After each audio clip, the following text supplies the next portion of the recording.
Alain Soez, je reviens vers vous justement. Et là, on va parler de votre élection à la présidence du Cross-Bois. Vous obtenez, j'ai envie de dire, vous briguez un troisième mandat. Est-ce que ça a été facile ou difficile pour vous? Quatrième mandat, mais c'est dans la continuité, comme on l'a dit. Le troisième mandat, c'est comme pour les sportifs. On a été interrompu. C'est un mandat de 2 ans au lieu de 4 ans. Pratiquement, nous sommes à l'arrêt en 2020, ensuite élu en 2018. Avec l'objectif, avec des jeux qui étaient prévus en 2021, qui ont été reportés en 2022. Donc, c'était surtout cela. Il fallait, dans la continuité, l'unité, la période réclamait cette unité du mouvement sportif. Et j'aimerais dire à nos invités que moi, je me connais, je suis un passionné de football.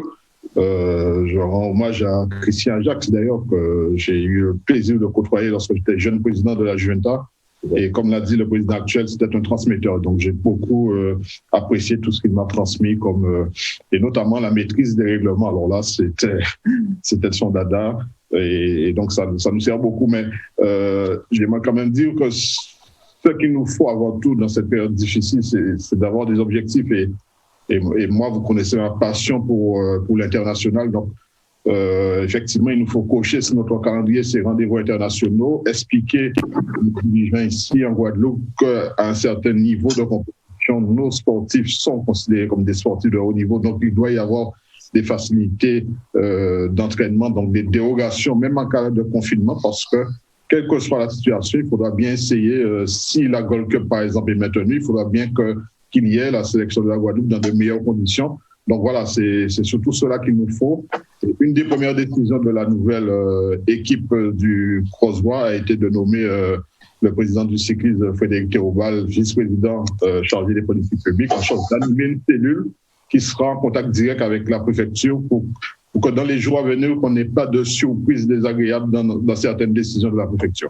Merci beaucoup Alain Soez. Et pendant que vous avez la possibilité de le faire, et bien la conclusion, très rapidement, puisque nous sommes arrivés au terme de cette émission, je vous laisse le soin quand même de conclure en premier.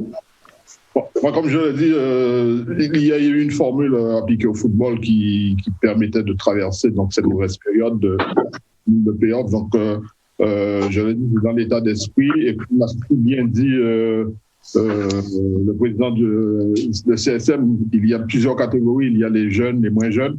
Donc l'idée, c'est à chaque fois d'avoir cette vision globale. Et dans le cadre de cette vision globale, un footballeur n'est pas seulement un sportif, c'est un citoyen, il a des difficultés, beaucoup de difficultés sociales, économiques en ce moment de tout le pays.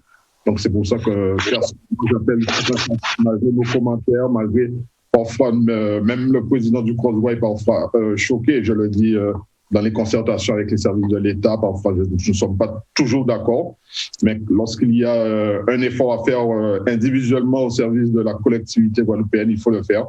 Et j'en appelle aussi à la raison de tout un chacun avec les mouvements sociaux un peu trop nombreux qui affectent le moral et la pratique sportive. Merci Alain Soez.